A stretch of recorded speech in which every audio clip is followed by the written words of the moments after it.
Ассалаумағалейкум, құрметті кітап сүйер ағайын. Сіздердің назарларыңызға осы бір кітапты ұсынғым келіп тұр.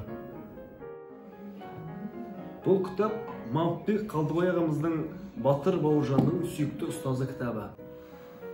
Бұл кітап не туралы айтады?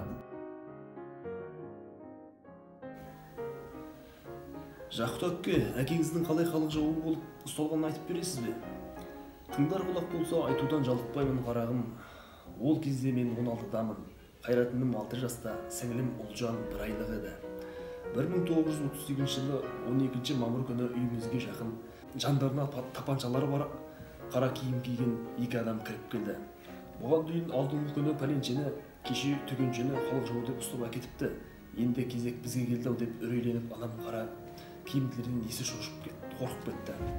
Өйткені әкем әлгі ұсталған адамдардың бәрімен қоян қолтық аралас құралас екен. Қара киімділер ішке енісімен Тәңірберген отырбай түңе осы ма деп дауыстарын көтере сөйледі. Бұл кітапта басты кейіпкер Ұлжан. Ұлжан кім? Ұлжан өзінің әкесін сағынышпен күткен 1938 жылы 12 мамыр күні өзінің кішкентай сәби кезінде әкесінің халық жауы деп ұстап әкетеді. Бұның әкесінің есімі Тәңірберген Отарбаев дейтін ағамызды біреу білсе, біреу білмейді.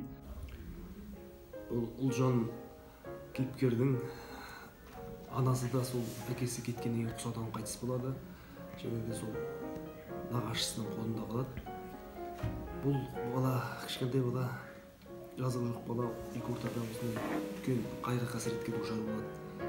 Сол туралы өзінің өмірін, сол әкесіне деген сағынышпен, әкесіне деген сол қимас махаббатпен осы кітап дүниеге келген болатын. Осы кітап сол туралы айтылады жалпы. Жазығы жоқ асқар таудай әкенің неліктен осындай жағдайға душар болғанын, әкеге деген сағыныш, халық жауы деп жақындарының өзі безіп жүрген кезде, халық қаһарманы батыры, менің ұстазымның баласы деп көзіне жас алуы осы кітаптың дүниеге келуіне себепкер болды. Адамды адам еткен кітап, адамзат еткен кітапхана дейді Әбіш атамыз. Құрметті оқырмандар, осындай қазақтың керемет кітаптарын келесі санда да шығаратын боламын.